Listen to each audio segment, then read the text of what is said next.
4, 3. Okay, welcome back to another outstanding episode of the Scoreboard Addicts podcast. I'm Nick, and with me, as always, is Anthony Rook and TJ, who's hammered. Welcome back, boys. What's going on, Nick? Oh, nothing. I owe you guys this, all right? I owe you guys. I've been delaying. I owe you guys. Here we go, baby. This is for the Maple Leafs, all right?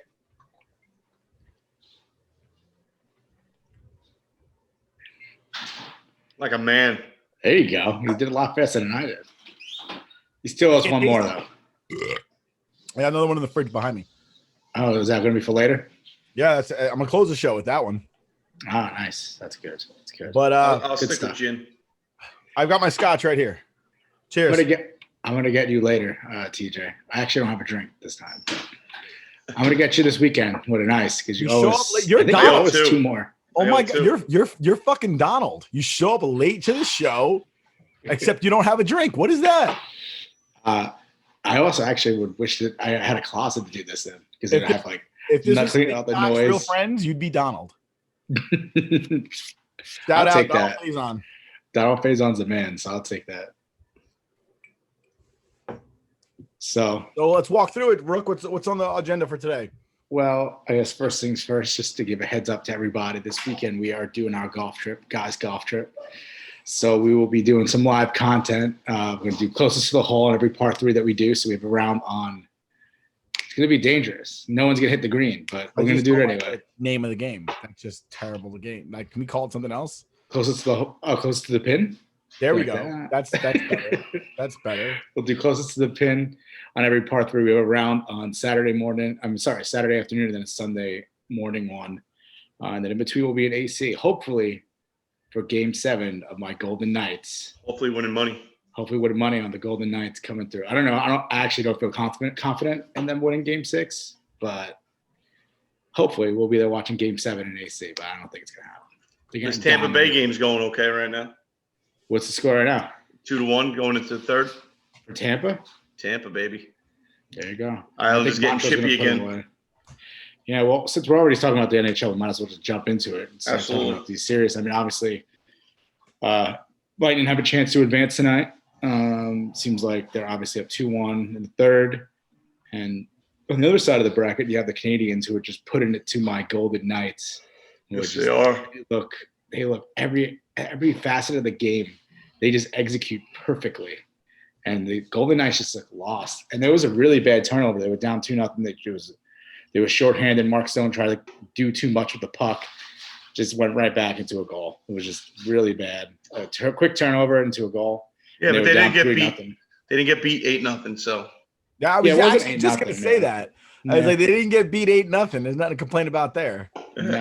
And the thing is, I know you guys were obviously part of my text rant after last Friday night. You were mad last week, man. I was really mad. The thing is, I don't get mad about a playoff loss if your team just comes out flat and they lose. But when you're dominating a game and you lose because your goalie turns the puck over immediately in front of your own net, and Montreal had no shot in that game. It was a minute 40 left, I think, when they scored that Fugazi goal. And then you got Fugazi, whatever, however you want to pronounce it. No, it's Fugazi. I was quoting Donnie Brasco, and he's like, "What's Fugazi?" It was like they were dominating. The Golden Knights were totally controlled. They couldn't pull Price. They had the puck in their own zone, in the Canadian zone the entire time. And then also the puck comes down, Fleury goes to mishandles it, and then it's a tie game. That was just frustrating. Are you reliving it right now? I am, and I'm getting angry. Do you see I can see it. I can see it in your eyes. You're upset right now. You need a Smirnoff Ice stat. We need the editor to put in some flames to my eyes right here. Just getting mad. Yeah, it was. I mean, all right, I'm not talking about it anymore. I was thinking about something. I was listening to the edit after it published, and I decided if this is a night game or if it's a day game, that's fine. New game. Anytime somebody on this podcast says "not for nothing," you take a drink, because not for nothing, we say it a lot. Really? We say it a lot. I was listening to it, and in about a 5 minute set, like a 5 minute period, we said it by 6 times. That's really funny. I don't know as I say that. I think let it note to the editor, just make a little sound and like a little flash, like drink, because we say that a lot. And now you guys heard me say it, that we say that, and you're gonna be like, I just said it. Damn it. Yeah, no, it's gonna be bad. It's gonna be bad. You're gonna hear the glass shatter now. I know my other thing is I always touch my face a lot. I touch my hat all the time. I'm always doing something with my hat. Yeah. That's all right though. But I never know what to do with my hands on camera. That's why I make sure to keep my hands low. Yeah, so the car ran good. The car ran good. So hopefully the Golden Knights push to Game 7. Yeah, let's see what the Islanders do. That's my other pick. But I only picked them because they're a New York team, and I felt like no, you picked them to be opposite of what we picked. Yeah. No, also because New York. Contrarian. The contrarian. They're not New York. They're not New York. Stop that. Because you guys are rip on the Islanders all the time. So because they're phonies. People who are Islanders. Because they're phonies. All right. You're a phony. They're phonies. The Islanders are West Great Britain. All right. They're not even American. Here's actually a funny thing is, they call it the barn, the Coliseum, the barn. But do you know they call every hockey stadium the barn? Yeah. It's like it's not a unique name. They can't call it the real name, the shithole. Like, let's be real. Sean Avery didn't call it like their own barn in that rant because he was like, no, I know, I get it. That's what they call it in Canada, eh? Yeah, they always call it. That's when you play your hockey in the barn, eh?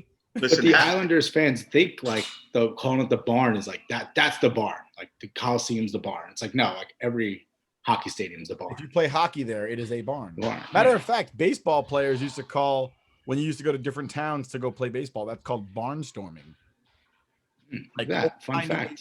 Like Babe Ruth times, they used to go play exhibitions in the middle of nowhere in between games, and they'd make money on the side playing exhibitions, and that was called barnstorming. You went to different neighborhoods and played games in front of people for money. So that's a fun fact. Outside of, a Yankee game. It would be like if Aaron Judge was in like Cincinnati and was like, I'm going to go to Columbus real quick and go play on a dirt field and charge people $20 to watch. Same deal. I'd do that. I'd pay for that. See him strike out against randos. Against randos, yeah. Okay. Wow. I'd watch that too. Some rando striking out Aaron Judge. Yeah, it's like The Natural and the faux Babe Ruth. You ever seen the movie Natural? Yes, Natural? Of course. Come on. And he strikes him out. It's supposed to be like Babe Ruth, but I don't think they don't call him Babe Ruth. They call him the Whammer. Yeah, the Whammer. Yeah. Wow. Yeah. Anyway, back to hockey. Yeah, back to hockey. I think we covered hockey though. I think. Yeah, well, I mean, we got to cover the best thing going on right now on Twitter is Matthew Barnaby trying to goat Sean Avery into a fist fight at Rough and Rowdy. Why would you do that though? Listen, I don't know. Maybe Matthew Barnaby needs some juice in his life. Maybe he just wants to get another fist fight in. You never know. But it seems like Sean Avery's like, I don't got time for that. But he's got to make a move. Barnaby's tweeting every couple minutes about the fight. Like he wants it bad. Well, Sean Avery is Hollywood pretty now. Like he ain't got time to be. He's got work to do. Yeah, he's got to film the sequel to T-Net. T-Net 2. T-Net 2. You guys suck.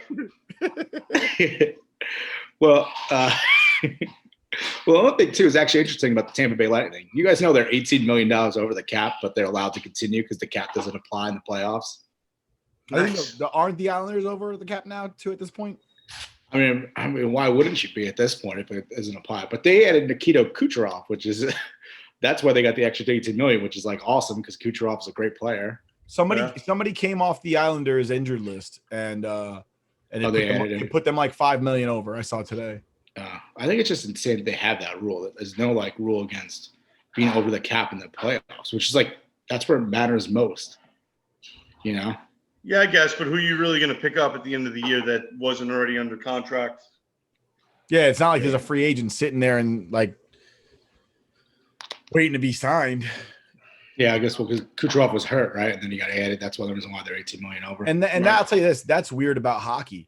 Like only hockey does your salary cap not kick in like in the middle of the season. Like in football, your salary cap is set at the beginning of the year. If you go on the injured list, you don't get removed from the salary cap. You're still there. You can't go under at that point. No. You just can't sign anybody new. Yeah. So it is weird. That's why I mentioned it, because I think it's like a weird wrinkle. Rookie Odor with the 2-run shot. Nice.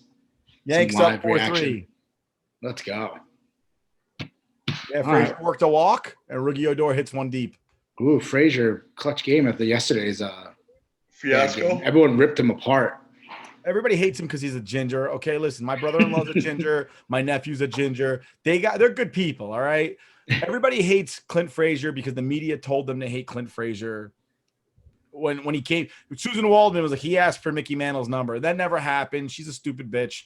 And that just never happened. And everybody hated him ever since for no reason. I take it back. Huh? He wouldn't talk to the media after playing a bad game, after they've already came up with lies about him. And they were like, oh, he's the worst. He shouldn't be a Yankee because he won't talk to us. Fuck the media. Like, I'm a firm believer in what's his face on Beast Mode's Marshawn Lynch's position. Like, if it was me and I was a pro athlete, I would never look at what they just did to this girl. What was the girl's name? The tennis player? Osaka. Yeah, they just destroyed this girl to the point where she's not anymore. Yeah, she's not playing in the Olympics because of it, I think. All right. Like, the media are the media and politicians are the two most miserable human beings we have on our planet. But I guess moving on from hockey playoffs, moving into the NBA playoffs. Did you guys see the Sixers, man? I was going to start with the Suns game last night, but if you want to go with the Sixers, let's go to the Sixers. I saw something that said something like, what's his name? Ben Simmons. Yeah, they were like, the Sixers need to trade Ben Simmons to the Cult for a third rounder. Do you want to know why, though? Why they want to? He only scored like 6 points, didn't he, or 3 points? So he only shot the ball 4 times in the fourth quarter in 7 games. So like all these clutch games, like all these not clutch games, but these games were like very close games where you need, you're pretty much number 2 guy to give some support to Joel Embiid. And isn't Embiid out because he only shot the ball 4 times? No, Embiid played all 7 games with the torn meniscus. Oh, I lost. Wow. Internet. I lost the internet. Yeah, we saw you froze for a second. That's all right. We heard you. You hear me though? We heard you. I gotta stop with the fucking internet. The NBA is trying to put you down now. Yeah, they don't want me to talk about Joel Embiid's torn meniscus. MLB got you last slightly time. Torn. But no, so the spin zone for him though is that he shot 100% in the fourth quarter in 7 games. Wow. He got all 4 in. But there was one image I saw where he was it was a clear like layup. Like he just had to put it in and he passed it. Like he's that scared to shoot. I saw that too. Yeah. He's like super scared to shoot. It's insane. You're a basketball player.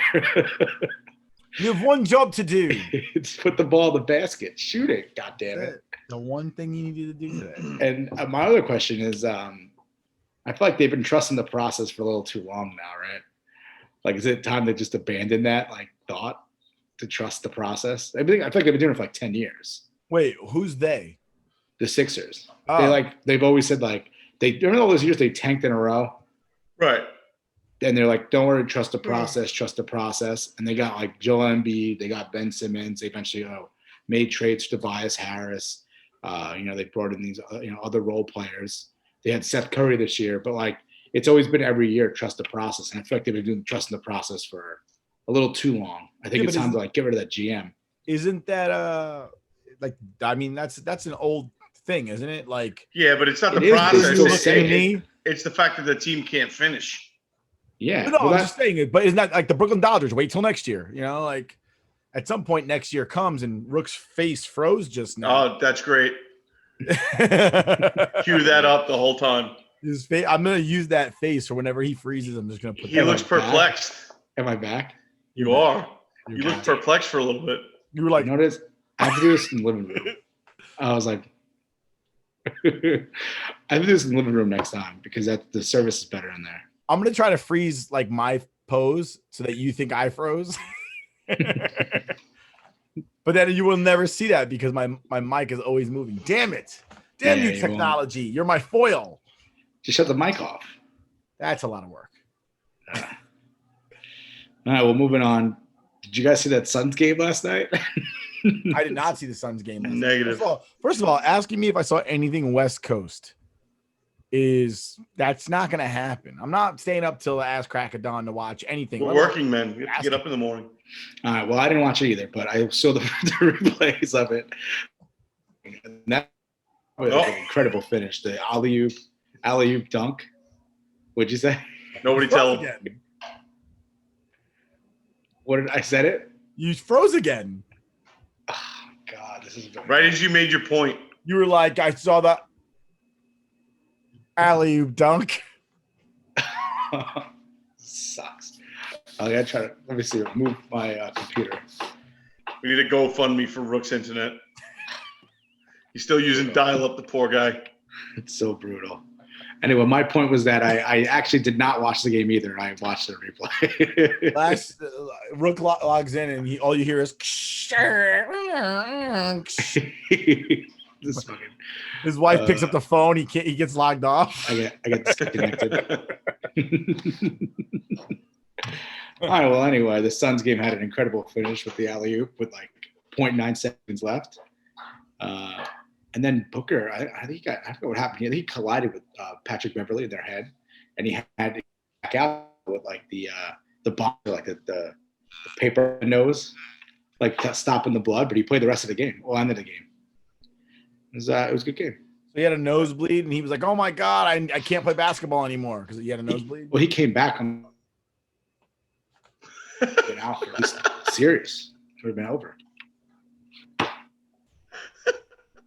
What's going on? He's late to the show, and then now we're dealing with this. Oh my God, the editor is gonna have a field day. A field day with. Do you at least get the audio of it or no? No, it's getting broken up. Completely. We're getting like Iker Oken. Oh my God. All right, whatever. I guess we just drink. I guess we could just move on. Oh, nuts. I don't know why this is happening today.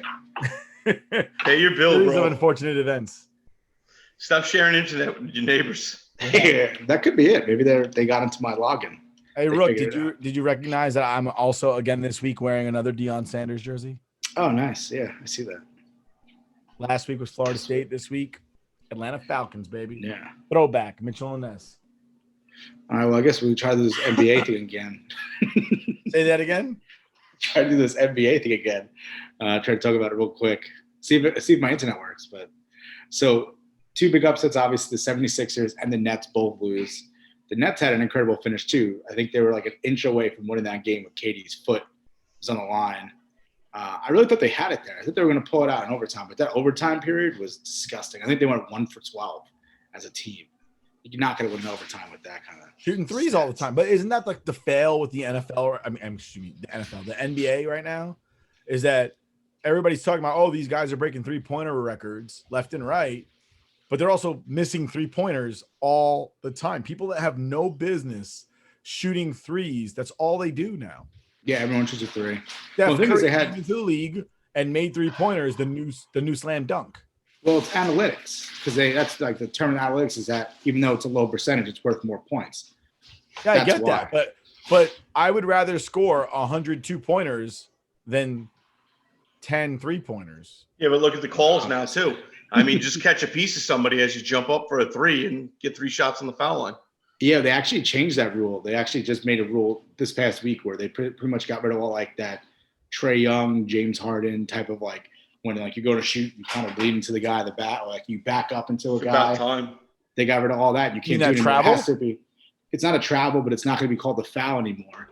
Because well, I mean, like, James Harden travels all the time. Well, yeah, that whole back step nonsense, that's a travel. If Jim Naismith was alive right now, Jim Naismith would be like, hey, that's a travel, because he was Canadian. So he talks like that. That's a travel. I don't care what anybody says. Everything that James Harden does with a basketball in his hand is a travel. All right. Well, the new rule isn't about the travel, the back, the drop, what is it called? The back step, whatever it is, the step back. Mm-hmm. Not that, but it's so like if you're going up to shoot and it's like a natural movement where like you're shooting this way and then all of a sudden you go that way to get into a guy, they're gonna get rid of that. So it's no longer a foul. Okay, so they're getting rid of flopping into a foul. Exactly. Yes. Oh, I'm glad basketball is moving into a position where they can stop people from pretending that they're getting injured.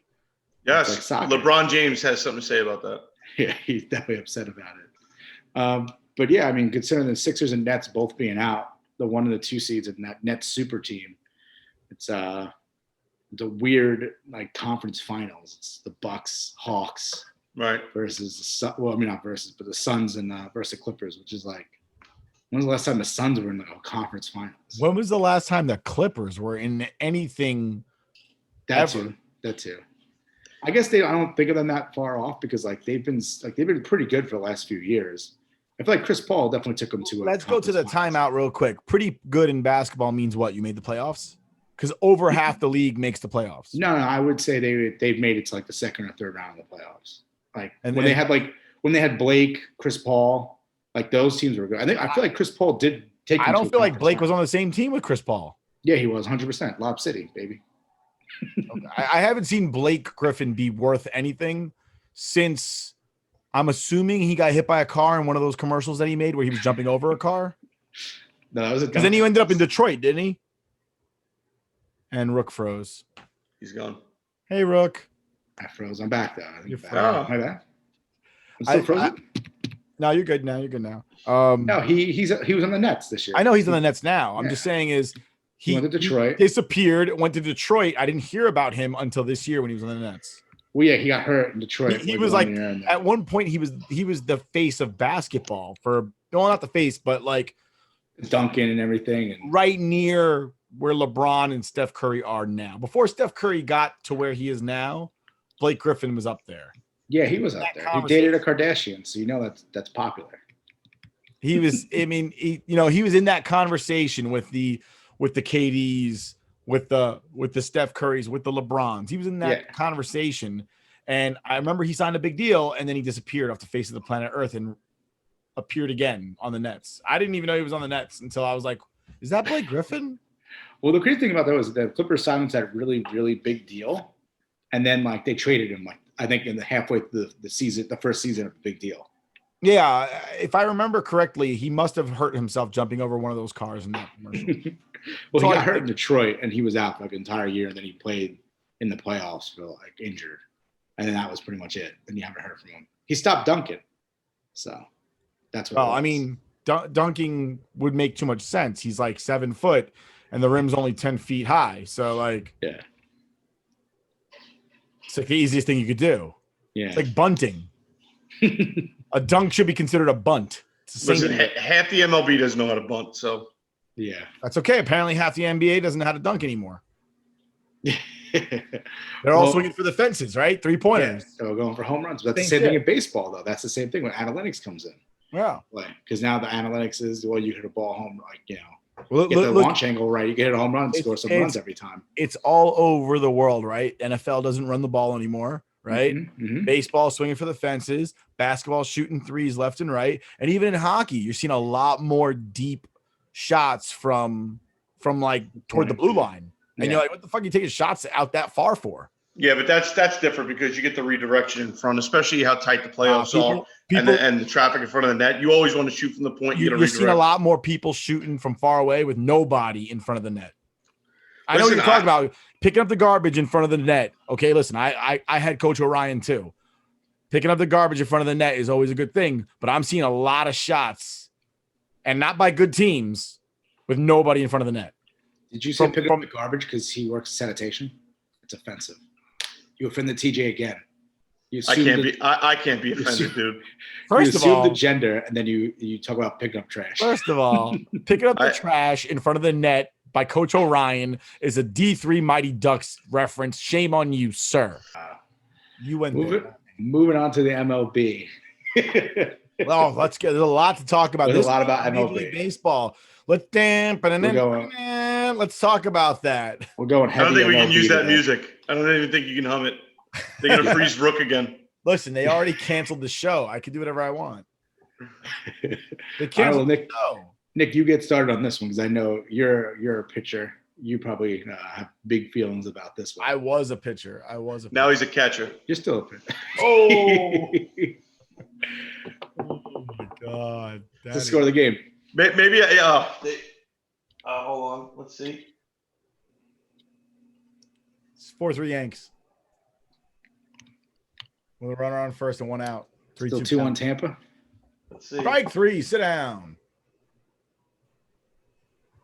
Yep, still 2-1 Tampa. All right, Nick. So let's hear it. How do you feel about the pitchers getting patted down like they're TSA? All right. So here's the deal. I don't have a problem with them getting patted down. I do have a problem with them getting patted down every inning. That's ridiculous.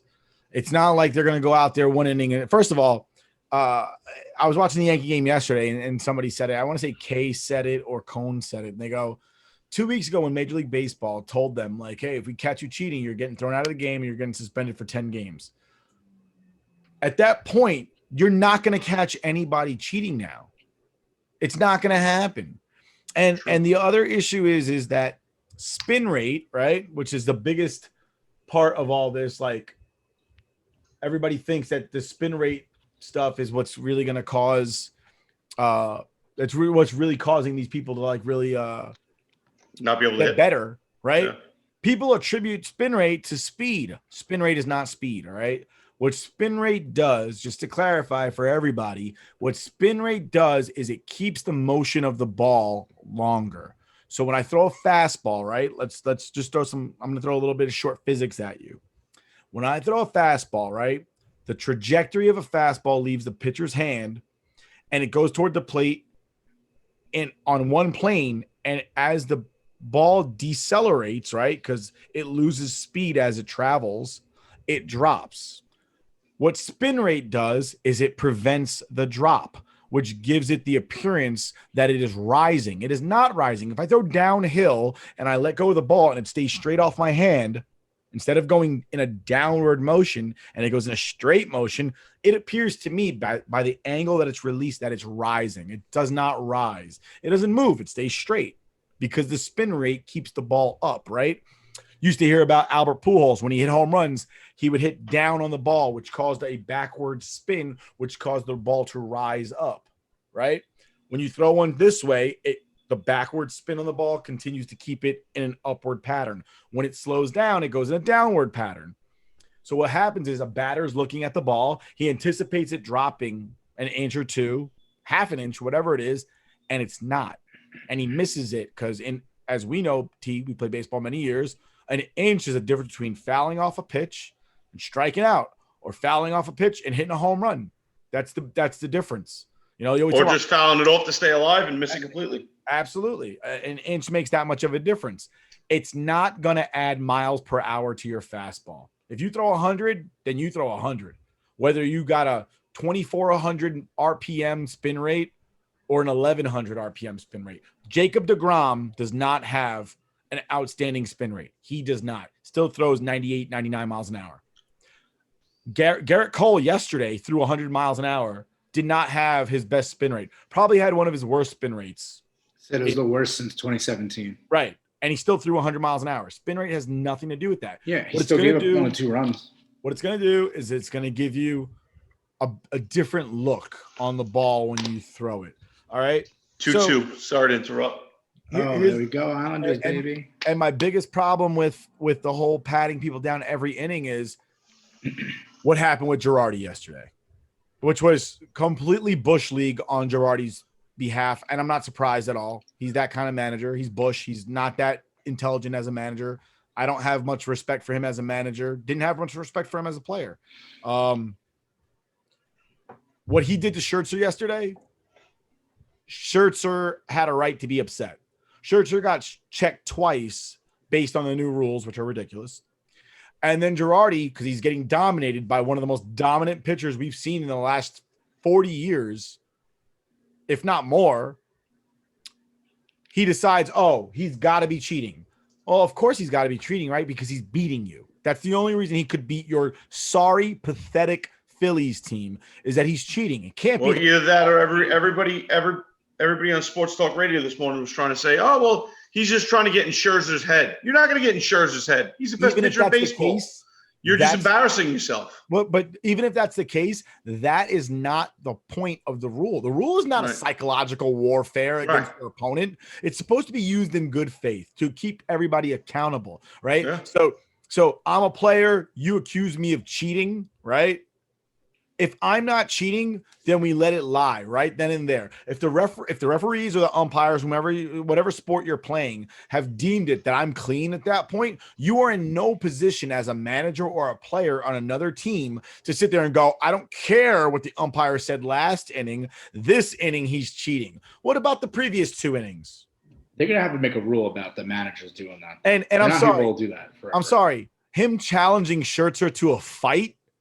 Suspend him for 10 games for being an asshole. Joe Girardi, you are a stupid asshole, okay? You couldn't get him thrown out of the game for cheating because he wasn't. So you challenge him to a fight, hoping that he actually accepts it so that you can get him ejected from beating your team then. You're pathetic, okay? The Yankees did you a favor by accidentally winning a World Series in 2009, all right? You did your best to make them lose. I watched. It was tough. You made every decision you could to try to make them lose. Somehow, by the grace of God, Matsui and A-Rod carried that squad. But I recall watching it, I was like, wow, this guy really thinks he's in the NL. He wants A-Rod to bunt right now.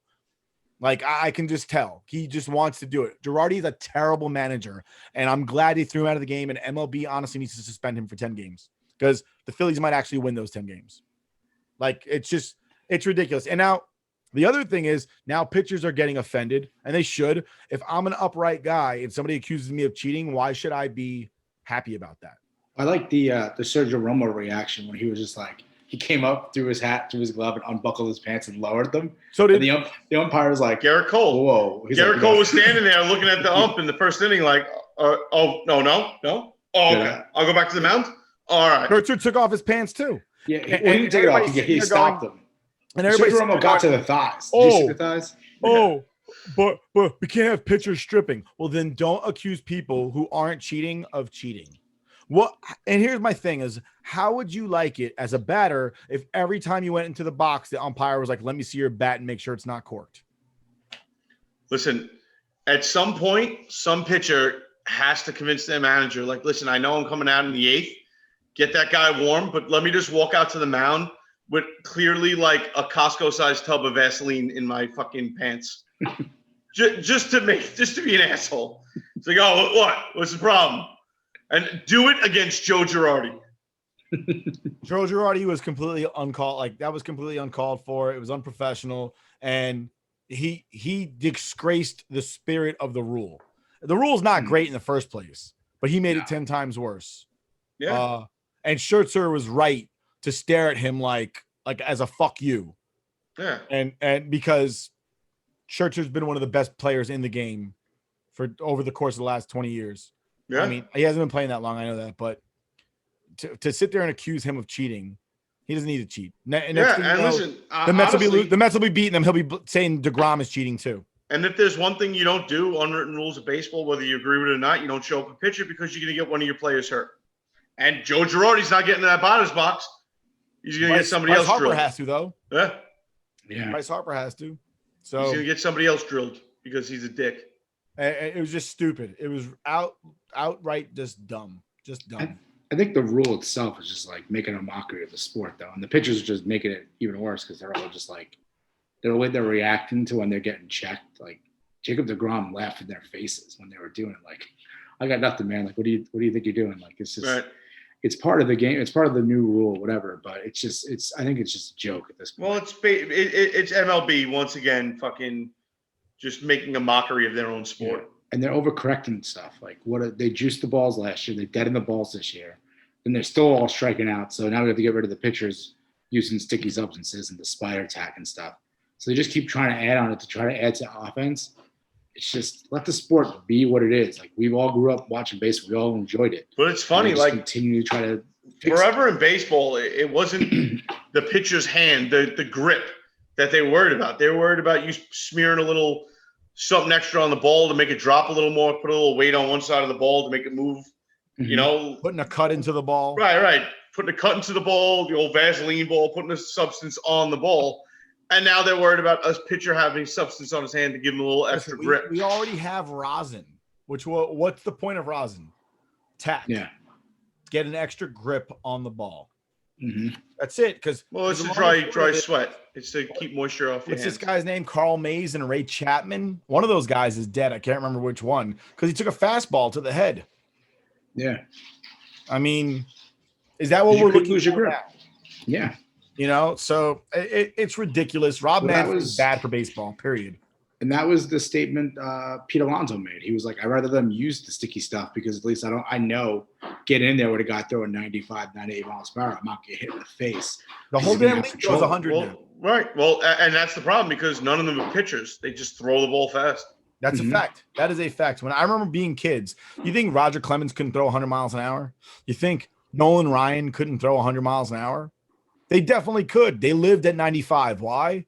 They were effective there. There's no need to throw 100. Yeah. There's a difference. Effective at 95. Right. If you're throwing 95, you can move it inside, outside, and catch every corner and put it everywhere you need to put it. Versus throwing 100 and I'm not sure where it's going to go. You know, and to say, I mean, listen, pitchers have always been using substances since the spitball was invented. Yeah. I mean, that's never going to change, but it honestly, it's just ridiculous. Like it's slowing the game down. They're concerned about, the games are taking too long. You know, I imagine at some point Rob Manfred's going to do something like, all right, you start the at bat with 2 strikes. Like when I was in like beer league softball, that was the thing. Like you started off, I think you started off 1-1. 1-1. Yeah. You started off, so I imagine Rob Manfred's going to do that next. Well, speaking of Garrett Cole, obviously we were talking about him before. I know you have an issue with this as well. I kind of don't like it either, but the personal catcher for pitchers, like Gary Sanchez has been one of the hottest hitters in New York Yankees, and they sat him yesterday for Higgy, and Higgy did hit a home run, but like it's just one of those things where it's like, does he actually need a personal catcher? If he's that good, can he throw to anybody? So, does he really need Kyle Higashioka? I don't know how to say it right. But. And this was my point, right? Is today Gary Sanchez is 0 for 3. All right. Now I'm not saying if he plays yesterday, he plays better today. But I am saying is that there's something to be said about getting regular at bats. There's something to be said about your own what's the word I'm looking for? Your own comfortability when your team has confidence in you. And they sat his ass down. They posted something on Twitter and they were like, Montefiore, player of the week, and your reward is you're getting benched. Garrett Cole makes over $30 million a year. If he can't throw to the bat boy and strike people out, then he needs to turn that money, takes 10%. He needs to take a third of his paycheck and give it to Kyle Higashioka. All right. If Kyle Higashioka means that much to Garrett Cole performing well, then Garrett Cole doesn't deserve that money. I don't care what anybody says. Listen, I read David Cohn's book, and you know what the premise of the book was? Listen, I pitched in Major League Baseball and I was good. But if my fingers didn't feel good, or if there was windy, or if the dirt under my cleat was a little bit ugly, or I didn't like the face of the pitch of the batter that I was throwing to, or if the catcher's glove was the wrong color, I just couldn't do my job, and that's not my fault. And that's the ideology of every pitcher in baseball. Stop being a little bitch and do your job. There's nobody. Imagine a batter sat there and was like, it's rainy today, I can't hit. Because that's what pitchers do. Yeah. That's what every pitcher in baseball does. Listen, they're like, I don't like this catcher, I can't throw to him. Listen, all he's doing is putting down a fucking number. Throw the ball. When we played ball, I definitely like certain catchers, how they call the game over other catchers. But at the same time, that's just being on the same page. When you're playing in the MLB, you guys all have the stat sheets. You know where you're throwing the ball to which player. There's a game plan. Every catcher knows exactly how they're throwing to every batter coming up there. They've read the reports. They know this guy's cold on the inside. This guy can't hit a high heat. If you throw this guy out of the zone with 2 strikes, he's going to swing. Everybody's on the same page in the MLB, and it's not necessary. It's honestly, and then some people will be like, oh, well, if Higashioka can throw one in the dirt and block, if he can throw it and he can block it, then you feel more comfortable with throwing it. That is not on you, all right? Because the long and short of it is so what you're saying is with Gary, like, again, Gary didn't play yesterday. He's 0 for 3 today. So if he goes 0 for the foreseeable future because he didn't play yesterday and you mess with his ideology, was it worth losing yesterday? Because they still lost anyway. Because they still fucking lost. Right. Okay? I had said something like, all right, so they'll lose 2-1 instead of 5-4. Well, or instead of winning 5-6. Yeah. All right. And yes, Higashioka hit a home run. But again, Gary's going to play the rest of the week. And if he goes 0 for the rest of the week now because you fucked up his rhythm yesterday, was it worth it to win when Cole is pitching? But I know Garrett Cole's ERA is more important than the team winning the next 5 games. Yeah, but Nick, what's a home run and a loss? And the thing is too with he's 8-7. Yeah, the Yankees are 8-7 when Garrett Cole pitches. Like he's our $30 million pitcher, and we're barely 500 when he's on the mound. And people sit there and go, Kyle. "Oh, well, wins don't mean anything about the pitcher. It means you fucking won." All right. I couldn't care less if a pitcher's ERA was 30 if the team won every time he was on the mound, because pitchers pitch about 30 games a season. That's 30 wins. Your ERA could be 200. If we win every game, you're a good luck charm. I couldn't give a shit less about whether or not your ERA is good, because this is a team sport. I'm a Yankee fan. I am not a Garrett Cole fan. When he leaves the Yankees, if he leaves the Yankees, he can go fuck himself. I couldn't care less about him. He's not on my team. Nick has been brutally honest today. He called Jarry an asshole, called pitchers. He told Garrett Cole fuck himself. He leaves. Listen. It's out for blood tonight. Gary Sanchez, I think Gary Sanchez just hit a game-tying home run in the 9th inning. Ooh, look at that. As Garrett Cole, though. As we talk about Gary. But point being is Garrett Cole needs to get over himself. If you're that fucking good, then you should be able to pitch to anybody under the sun. If they're breathing and can put a glove on either hand, you should be able to pitch to them. Yeah, really. I'm not going to talk about Garrett Cole anymore and his fucking bitch assness. Let's call it like it is. At this point, Jacob deGrom could just go out there with like a friggin' one of those pitchback backstops and just throw to that. He doesn't even need a catcher. That's a fact. No one's even getting on base. He's an offense. He's his own offense sometimes. I think he has like 6 RBIs. He's only allowed 4 earned runs the entire year. It's pretty impressive. But speaking of which, obviously we're talking about how angry we are about baseball. So I know me and Nick both have propositions on how to save baseball. And Nick, yours is a little far-fetched, but I think it could work, I think. But your plan is to get rid of all umpires? No. So here's my problem with umpires. There are no repercussions whatsoever to being a bad umpire, because we all know who they are. Angel Hernandez, Stevie Buckner, Joe West. Bad umpires. If I know your name and you're an umpire, bad. Fucked up somewhere, all right? Yep.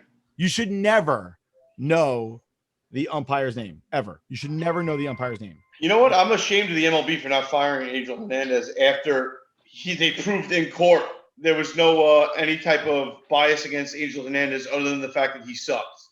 They proved it in court that he sucks at his job. Right then and there, they should have just fired him and be like, what are you going to do, sue us again? We just proved you suck.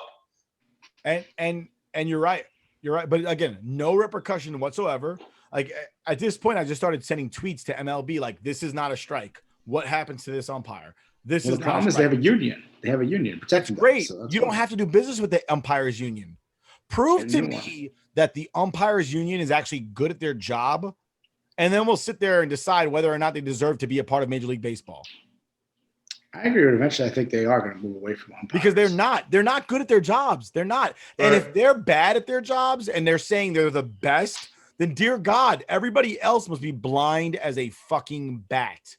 Because the other night I saw a strike called that ended the game, and I was like, "Are you serious?" It was 2 balls outside.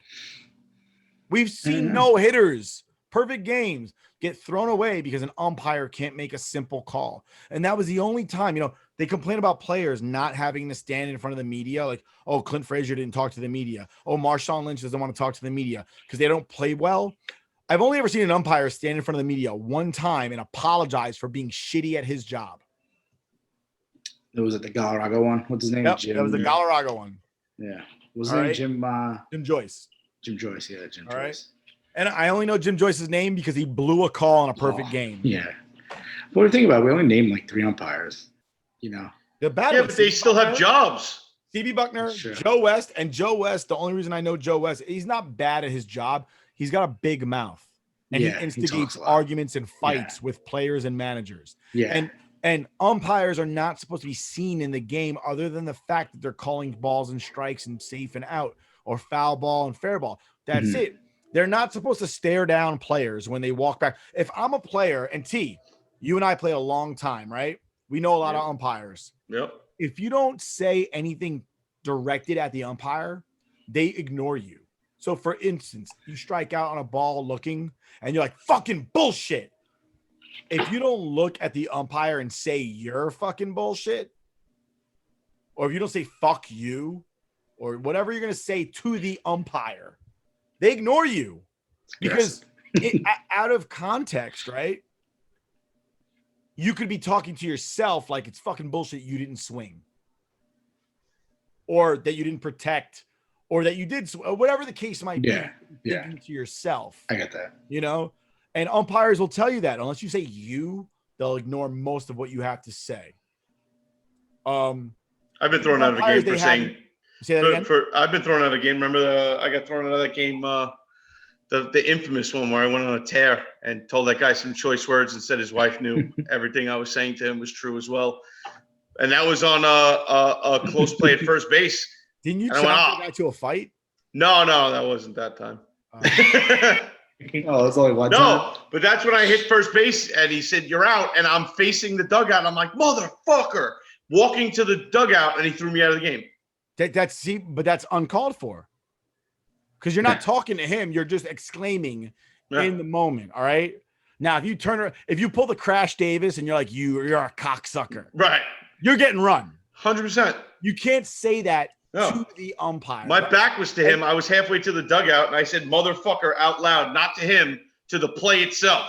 And he was wrong for that. All right, and I'll say that. And again, TJ can vouch. I've never been thrown out of a game. But I recall one at bat, somebody struck out ahead of me. I don't remember who. And I'm walking to the plate, and our manager. No, it wasn't TJ batted after me. That's right. Our manager. Somebody had to drive in those runs.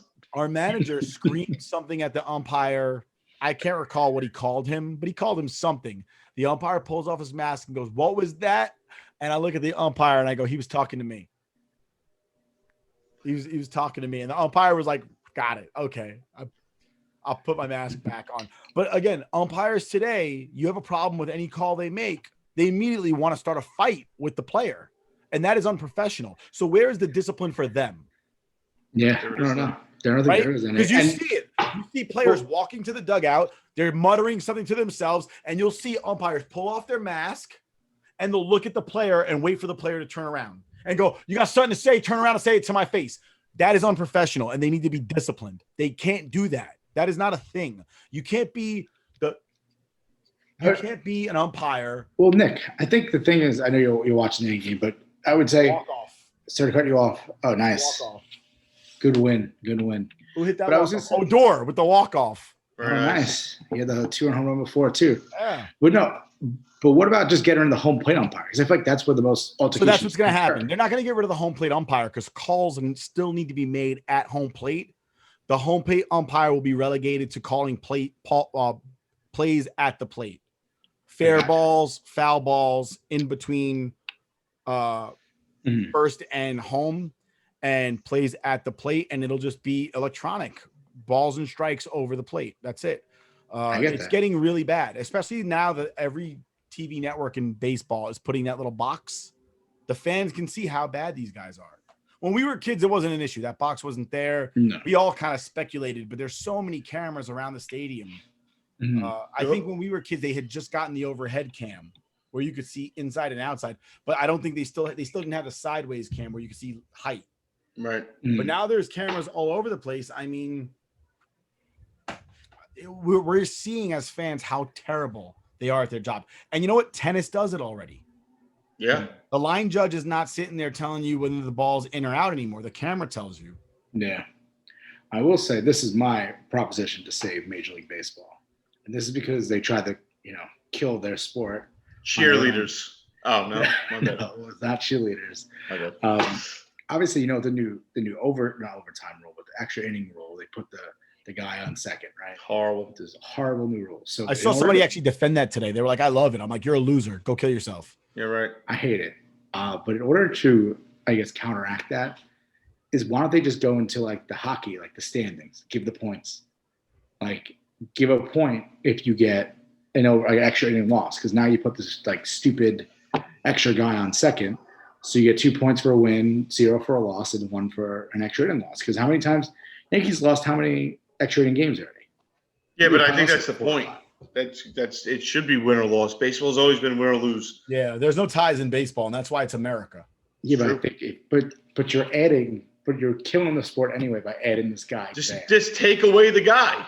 That's it. Go back to the way it was. But they're not going to go back to the way it was. They want to keep them there. The problem with but the then way you go to this new rule where you do by points, like soccer and hockey. The problem with the way that it was, right, was that games went too long, and that happened maybe twice a season. Yeah. Okay. Yeah. 2 games out of 162 is not making or breaking the sport. And when I say 2 games, I don't mean 2 games across the league, because nobody follows every single team in the league. They only follow their team.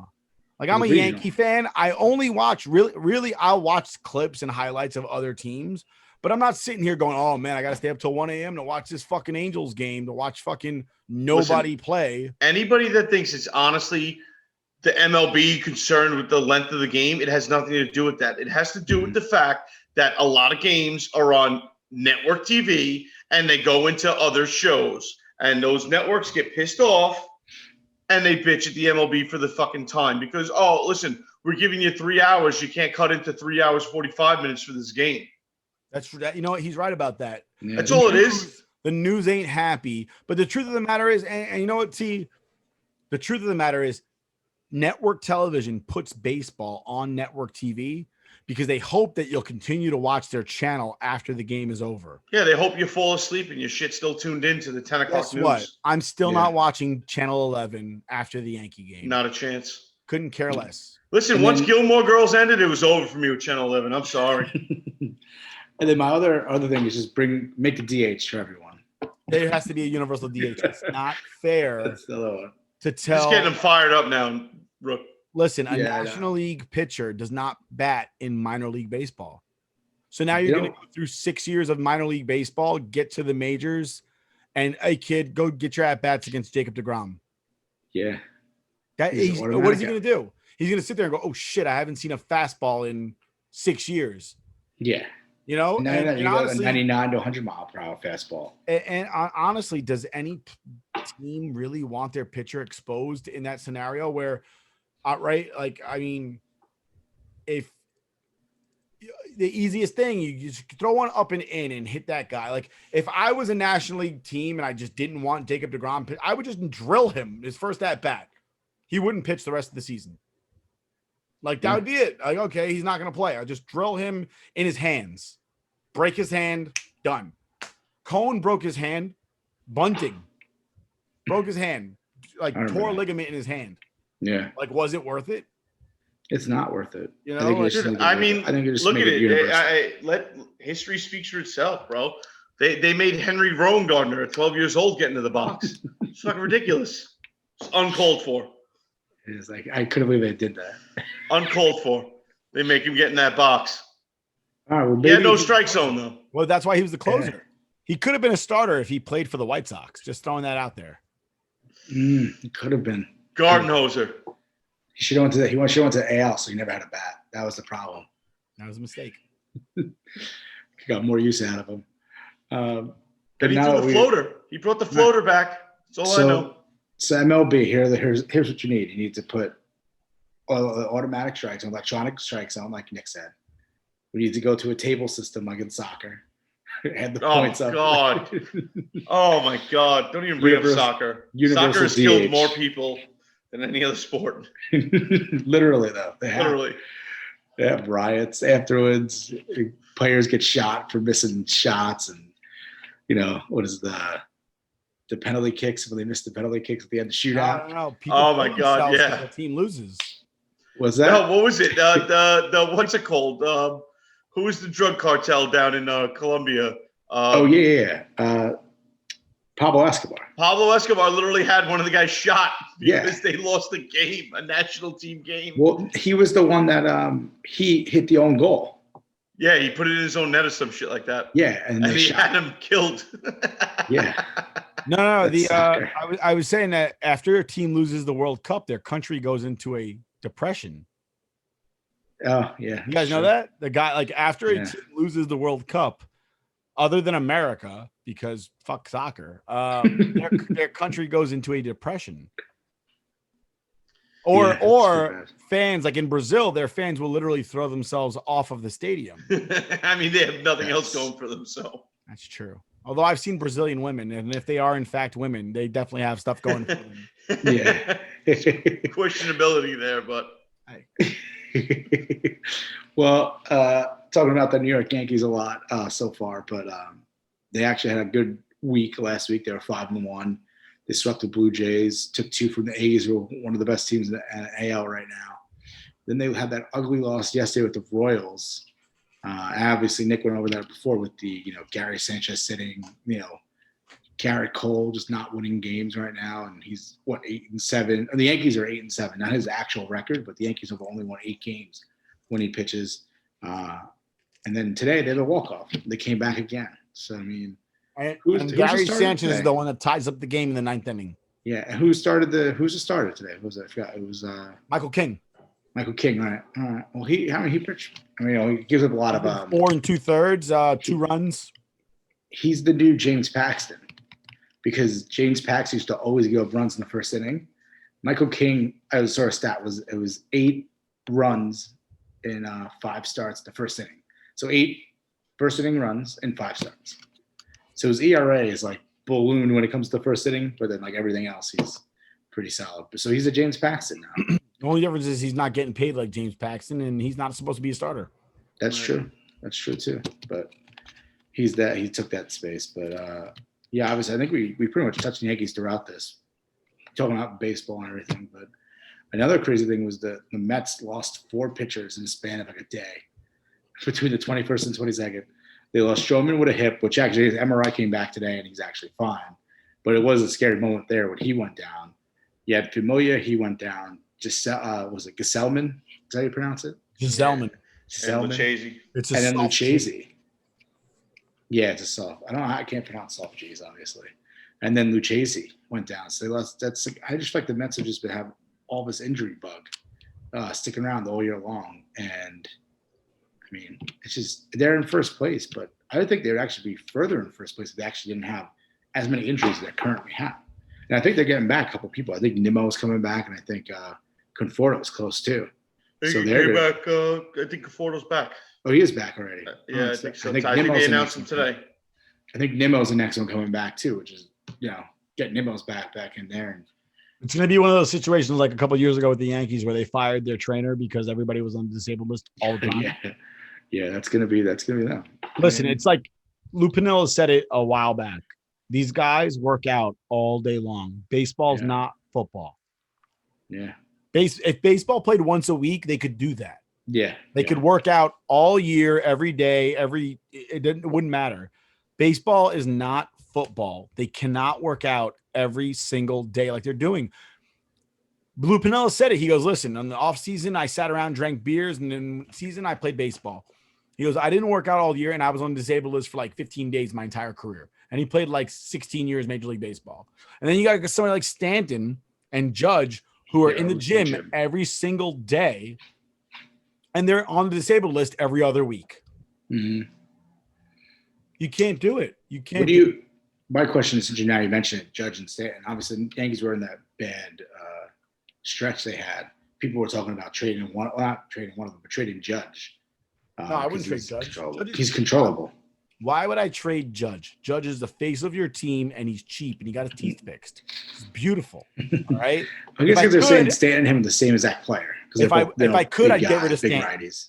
If I could, I'd get rid of Stanton because he doesn't play the field, and he barely plays in regular games, and he takes up a spot. He is not David Ortiz, which, by the way, Big Sloppy may have been a fat, lazy piece of shit, but at least he played every day.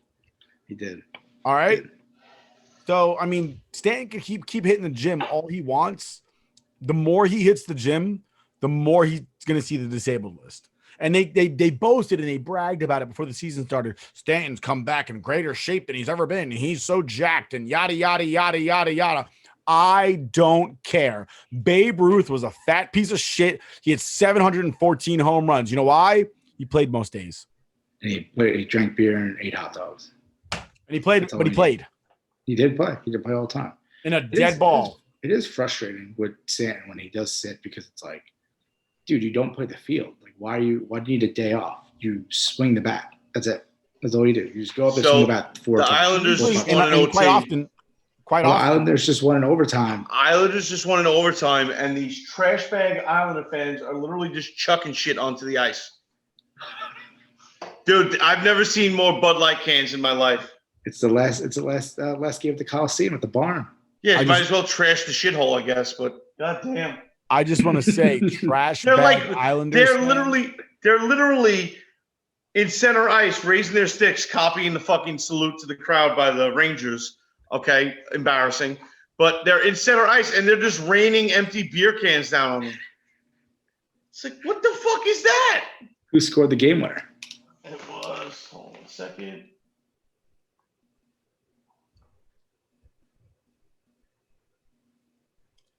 By the way, I just want to point out that of all the people that hate on the Islanders, I hate Nick Leddy.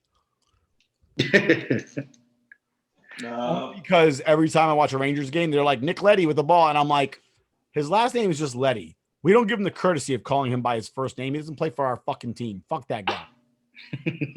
Like when Gretzky played, nobody called him Wayne. Just look it up faster than you, TJ. Yeah, I'm just watching fans throw fucking shit at Barzell walking on the ice. They're fucking such shit fans. That's from Long Island. What do you expect? Fake New Yorkers. Oh, the Hawks won too. Oh, that's an upset. Absolutely embarrassing. It's another upset too. The Hawks won game 1 of the series against the Bucks. So let's see who scored the overtime goal. Oh, I can't even pronounce this. Is it Bouvier? Like Marge Bouvier? What is it? It's Bouvier? I don't know. Beauvillier. Yeah, that's what it is. He scored the game winner. There you go. Fuck that guy. And there's game 7, so they go lose 8-0. I hate the Islanders because I hate Islanders fans because, like the Islanders, they like to pretend they're from New York City. You're a phony. The Islanders don't play in New York City yet. For some reason, we're New York City colors. Somebody please explain this to me. They used to play in the Barclays Center. Remember that? That was okay. The Barclays Center is about 2 minutes fucking old. Okay, that's like saying that the Nets never played in New Jersey. Yeah, that's true. All right, they've been the Brooklyn Nets for about 20 minutes by comparison for how long they played in fucking shithole New Jersey. Okay. And didn't they only play like a season at the Barclays or a season and a half? And they went back. I think they played like 3 seasons at the Barclays, but they split time with the Coliseum. One of those seasons, I think. No, like 2 or 3 of them. They played really? a couple, yeah. I thought there was 1 year when they just all played there. Well, no, because nobody wanted to travel to Brooklyn when 99% of the fans are out on Long Island. Yeah, that's true. They have fans? I mean, they got people that are willing to show up. I mean, they have fans today because they're in the playoffs, but like I'm pretty sure when they play the Rangers, it's mostly Rangers fans there. It's true. Yeah. They get out-cheered in their own fucking barn. So we need to talk about the Diamondbacks and their historically bad stretch they're on. I forgot how many in a row it was. They were like closed in on like 21 or something straight losses. I know that the Yankees turned more triple plays in that time frame than they won games, or just as many rather. I think it was just as many. I picked it. I think it was May 16th when this losing streak started. I think it was the 22nd. The losing streak started. I think the last time they won might have been like May 16th, May 5th, May 17th, around there. And they won 3 games since it's like, I think it was like 36, 37 games. And then they played earlier today and they lost. So they still only have 3 wins in like 37 games. So what you're trying to tell me is they're sellers. Yes. And that's where the Yankees need to get some players from. They need an outfielder. Ketel Marte? Yes, exactly where they need to go. It'll help them. I mean, Judge played center field today with Andahar hit left, and to be fair, Judge played all of college in center field. No, I know. I know he could play center field, but I'm just saying you have Frazier on one side and Andahar on the other. Frazier's not really the best fielder, and then you have Andor. Frazier was up for a Gold Glove last year in right field. Just in a 60-game season. If it was, I'll say this: if it was 162 season, he probably still up for a Gold Glove playing right field. No, I don't think he is. Why not? Because I don't think he's that good of a defender. In left field, you're probably right. In left field, I thought you meant he played left field last year, didn't he? No, he didn't. He played right field most of the season because Judge was on the injured list. I thought he played left field. He played most of the season last year in right field. All right. I don't have the numbers in front of me, so I can't tell. I can't argue with that one, but I still think he's that good of a defender. Because the media tells you he's not, and because fans want to bitch about him for not being that great of a defender. I've seen him die for balls that he did not have to die for. Because if he just took the right route. That you think that he shouldn't have to die for. Because every other fan in baseball feels that same way. No, I saw one of the plays. I'll say this. They did analytics of the same people that say he shouldn't have to die for that ball were the same people that were like, Ray Ordonez is an amazing shortstop. Ray Ordonez dove for balls that were right in front of him. Like literally, like he was just like, oh, it's in front of me, but this will look cool. The same people that thought that Derek Jeter was an amazing fucking shortstop. Wait, I'm just going to stop playing you. shortstop too. I'm going to stop you because you said not for nothing. So get out of here. You can't talk anymore. We should mute you when you say not for nothing. Drink. Chug. Drink. Then last statement for the MLB. Did you hear about David Wells? He said he wants to just punch umpires. That should be part of the rules. Boomer. All right. I've been saying this for years, and I don't know if you guys saw it, but there should be a bar. I don't know if you guys know this. David Wells and David Cohn are best friends. And they both threw. Threw perfect games. There should be, and they were apparently both drunkards. Well, we all knew that David Wells is a drunkard. Obviously. Apparently, David Cohn is also a drunkard. And there should be a bar called Perfect Dave's Laredo, because that's what David Cohn calls his slider, the Laredo, because he throws it from here like a lasso. And the bar should be called Perfect Dave's Laredo Bar and Grill. All right. And it could be owned by the both of them. And I would literally pay good money to watch David Wells punch multiple umpires in the face for being shitty at what they do for a living. I might even join in on the fun. I think he also said he hasn't watched baseball in 2 years. How can you? Honestly, like I try to watch this year, and it is just so dysfunctionally bad. But when was the last time he called the game? David Wells? Yeah. David Wells isn't an announcer. Remember he was calling games when they were up in Toronto. It was one series. That was a spotty, a tour, whatever. It wasn't with the last 2 years. It wasn't last season. No, it wasn't last year because did they play in Canada last year? No. No, they didn't. But was it the 2019? It might have been, but that was 2 years ago, guy. It's 2021. Hello. Yeah, but he said I haven't watched in 2 years. So it should have been past 2019, 2020, 2021. Sounds like 2 years to me. If he's in that, forget. I'm not doing math here. I'm just saying in 2019 he watched the game. That's within 2 years. You're gonna hate the man over a year and a half. No, I like that he said he wants to get Rob Manfred out of the game. Oh, he's terrible for baseball. And he's like, I'll come back watching baseball when Rob Manfred's gone. All right, well, I think that's it for baseball. I think we did a pretty good deep dive into baseball this week. I think there's just so much going on. I think we just needed to cover, do heavy baseball today as opposed to other sports. A lot of anger in baseball this week. Yeah, a lot of anger. From everybody involved in baseball. The fans, the players, the announcers, anyone who's involved by MLB, anyone who watches MLB is just a rough week for everybody, just angry about everything. But going on to last week where we had our U.S. Open predictions. So who predicted John Rahm? I don't think any of us none of us predicted it, but I think we all said we wouldn't be surprised if he won. We were all rooting for him too. We were all rooting for him, but he did win, he was the pick though. He was the number one pick, if I remember right. He was the favorite, yeah. But even with favorite, I think he was like plus 900, but it was still, obviously if you bet him early on, you got a pretty good payout there. But yeah, he wins. Brooks obviously did better than DeChambeau, which I think Nick, you picked DeChambeau to beat Brooks when we went over that one.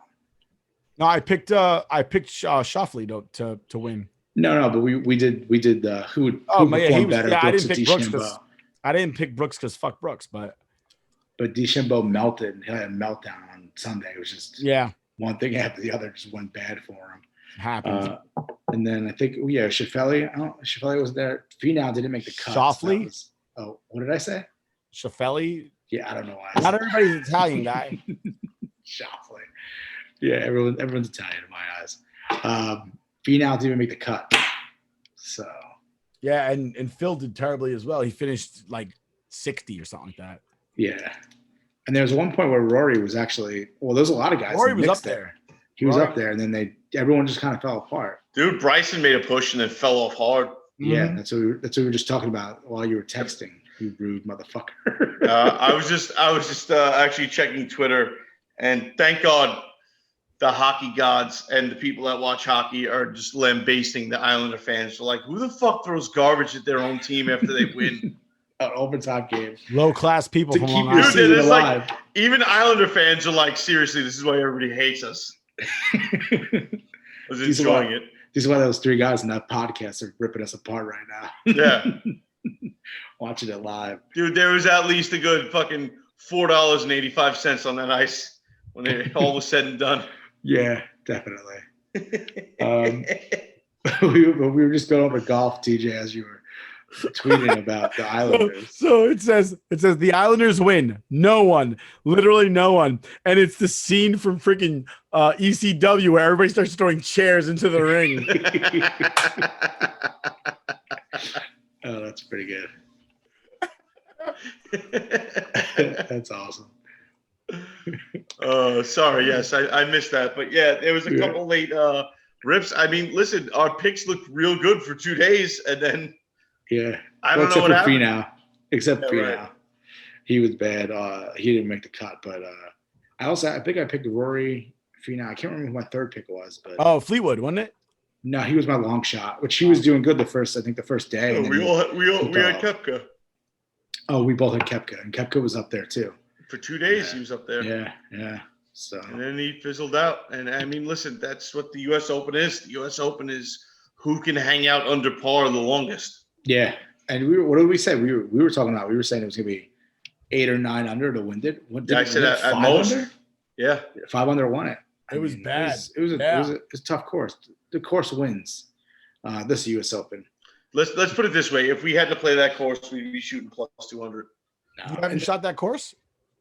I'm saying if we did. Well, the funny thing was you haven't. What? I haven't shot what? At that course. Torrey Pines. I played there last week. You never played there? At California? Yeah, just like you went to Augusta. I did. Yeah. Well, no, the funny thing is that also been there, done that, got the t-shirt. The editor can put the picture of Nick at Augusta, and then you could see the cover of an electrical outlet in the middle of the green. What? It's not a thing, well, what I was saying was the U.S. Open, obviously, the way they cut the course, too, is a lot harder than typically. Yeah, absolutely. And I love it. It turns these superstar golfers into mere mortals. You could see 10s and 11s out there, which I normally see on a par 5 any weekend. Mm-hmm. But that's because I suck. That's me on a par 3. These guys are the best in the game, and it's amazing how these guys know how to prepare a course to keep the scoring low. And they did a great job. I mean, shout out to the superintendent at golf course, Torrey Pines. Yeah. They made it tough. It was a traditional, legit U.S. Open. I loved it. It was a lot of fun to watch. It was great. Father's Day, sitting there drinking a beer and watching Bryson blow up, implode on himself. So that was great. Yeah, I was just watching clips on my phone as I was playing at Wild Turkey up in Crystal Springs, blowing up myself. How was that? Crystal Springs, nice, right? Dude, that place is amazing. We played 2 of the courses. I think they have 6 courses. We played Ballyowen, which was incredible, absolutely incredible. You forget that you're in New Jersey. Yeah, I mean, it's amazing. And then we played Wild Turkey right after it the next day on Father's Day. And for your money, I don't think you get better golf in New Jersey for a public course. I'll tell you this right now: there's no way I could not smell New Jersey and forget that I'm in New Jersey. It doesn't smell like you're so close to Pennsylvania. I had fucking COVID, and I can still smell New Jersey. That's like Elizabeth and Bayonne. I can't smell like delicious things. I can't smell my own fart, but I can smell New Jersey. your fart's delicious. It smells classless like Long Island. Wow. All right. Well, I mean, there is the saying: if it smells like Bayonne, leave it alone. What? That's a completely different subject. That's a story for another time, I guess. So last topic here is the first openly gay NFL player, Carl Nassib, came out over the weekend. Time out. Michael Sam wasn't gay? Wasn't I saw the man get drafted and kiss his boyfriend. 95% certain he was gay. Oh, yeah. Why did they say that he was the first openly? Because he got cut before he made the team because the Rams only drafted Michael Sam because he was gay. He was gay. Yeah, that makes sense. And they were like, woke, gay guy. Well, the Raiders could claim that now. No. Carl Nassib is a fucking genius. All right, listen to me, folks. His ass was on the fucking bubble, and they can't cut him now because he's gay. Do you think he? No, but number one selling jersey in the league right now. Number one selling jersey. Wait, say that again, Rick. Did you you're saying that he made up that he's gay, or you think no? he's I'm not saying that by any stretch of the imagination. Carl Nassib says he's gay. He's gay. You know, you guys know me. I've been a long time supporter of the gay community. I be who you are is what I always say. Yeah. You know? There's nothing wrong with being. We accept all gender fluidity, I guess you could say. Yeah. Everything except Islander fans. Fuck yous. Be who you want to be. What I'm saying is that Carl Nassib is probably the 5th best rusher on his team, and he's making $5 million this year. And the Raiders could have saved $3.5 million by cutting his ass. No, they can't. For a guy who's not starting to come out as, hey, I'm the gay guy. If they cut him now, they're fucked. That's true. So Carl Nassib is a fucking genius. All right. Like if ever he's probably holding that in his back pocket. Like, I'm going to wait for the perfect time to tell everybody that I'm gay. Listen, shout out to all my gay friends out there, my bisexual friends, my lesbian friends. It's your month. Enjoy. You do you. Be proud. Be proud. LGBTQ. Those flags high. Let the whole fucking world know where you want to go. Respect. Yeah, true story. You know, like listen, just be you. If the Irish get to be proud on fucking St. Patty's Day, and the Puerto Ricans get to be proud on St. Puerto Ricans Day, yeah. At the then fuck that is awesome. St. Puerto Ricans. Let's listen. Let the gays be happy on Halloween and fucking Gay Pride Day. I'm all for it. Let's go. They have the month, the June. Month. We're in Pride Month. And that's great for them. I just want to point out, I'm Hispanic, and I haven't said this I haven't said this publicly. I wasn't able to tell with the Yankee hat. I'm saying this now, and my Captain Puerto Rico shield back there. I know, but I'll say this: I have feelings about Hispanic Heritage Month, only because it's the last 2 weeks of September and the first 2 weeks of October. So we didn't even get a full fucking month. We got 2 weeks and 2 separate months. What are you talking about? You literally coincided with Oktoberfest. That's like exactly. And if Hispanic Heritage Month is the last week of September, right? Which is Oktoberfest. And then the month of October is breast cancer awareness. So given the choice between beer, titties, and Hispanics, what are you picking? I mean, I'm just saying, my wife is Hispanic, so I chose all 3. And I'm feeling real good about it. I'm just letting you know right now, I'm Puerto Rican and I'm looking at Hispanic Heritage Month. Like, who gives a shit? Give me the beers and the titties. I'm actually born during Hispanic Heritage Month. And I am Hispanic, so. Hey, but that's you're part worse of a hell things of a to crowd. share it with. Yeah, really. It's like your birthday being on Christmas. Okay, you're not getting 2 sets of gifts. Sometimes you do. No, you don't. There's not one child on the planet Earth, unless they're a millionaire, that's like, we're going to have a Christmas and a birthday party. No, my cousin's birthday is on New Year. He hasn't gotten 2 sets of gifts, all right, in his life. All right. 2 sets of dicks. You literally just tried to say 2 sets of dicks. 2 sets of gifts, you're fucking death. No, you started with a D. My cousin's birthday is on New Year's Eve, and he'll still get a birthday gift on Christmas. It might be a dick. Oh, my God.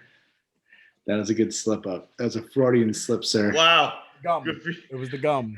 It was hilarious. Damn it, Hugsy. Well, happy Pride Month to your cousin, I guess. I don't know what happened there. But... First openly gay football player. He's just the only.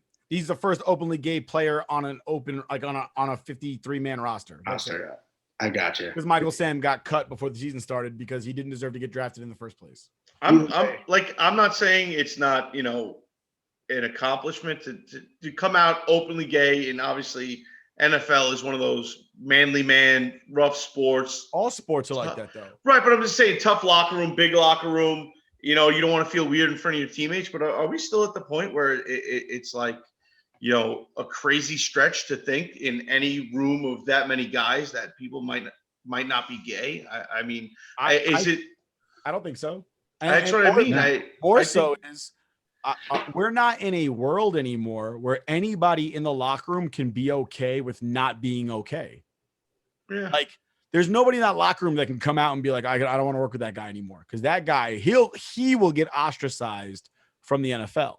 Right. Carl Nassib won't. Right. But the player that comes out and is like, oh, he's gay, I can't work with that guy. You just ended your career. That's it. You're done. Mm-hmm. So I think we've moved into a world now where it's like, Carl Nassib is gay. Good for him. Yeah, right? Absolutely. And the only thing anybody in his organization can say, the worst thing they can say is good for him. Yeah. That's the worst thing they could do. Mm-hmm. They can't do anything. They can't say anything. They can't even quietly feel anything. Yeah, but eventually they're just gonna like it's not gonna be a story anymore. Like it's gonna be like normal. Like who cares? Like who gives a shit? Where does that's my thing though, is the fact that it's a story in itself, isn't that kind of like a contradiction of what we're going for, and just accept people for who they are? The fact that they're blowing it up as a story, it's like, okay, good for him. That's why does he have normal to come life out for him? Right, it's right. Like, he doesn't owe fans or anything. Yeah, right. Like, I don't give a shit. Dude, listen, I don't give a fuck if fucking, Gary Sanchez is into being a fuzzy on the side and fucking dressing up like a stuffed bear and getting it on. If he's gonna furries, whatever. Yeah, you would know. Whatever. Keith is a furry. I'm just saying, if the guy's showing up and doing his job every night and fucking cranking him out of the park and not getting benched for Higgy, who gives a shit? You would get benched either way. Listen, I am a firm believer if he's a furry or not. The old Al Davis, right? Talk about the Raiders. The old Al Davis, win, baby. Just win, baby. I don't care what color you are. I don't care who you like to screw on your off time. I don't care who you voted for. I don't care, as a Backstreet Boy said, I don't care what you did, who you love, as long as you win for me, baby. That's it. Just win, baby. That's all that matters. I agree. I'm with you. I agree completely. 100%. You're the biggest piece of shit or the sweetest guy in the world. If you lose, nobody gives a shit. Mm-hmm. But big ups to Carl Nassib being the first one. Second one. Respect. I don't give a fuck. Michael Sam's the first one. I don't give a fuck. Saw the man kiss his boyfriend on national television when he got drafted. He's the first one. Everybody needs to stop taking credit away from Michael Sam was the first gay player in the NFL. Oh, but he didn't make the team. So shit what? All right. I couldn't care less. He was on the team, drafted on ESPN, kissing his boyfriend. And I think it's a good place to end. On a kiss? Were you all going to kiss? I'm going to kiss now. Is that what's going on? That being said, I think it's a good place to end. And you can kiss this one goodbye. From all of us here at the Scoreboard. Are you serious? At the Scoreboard Addicts podcast. I'm Nick. That's the Rook.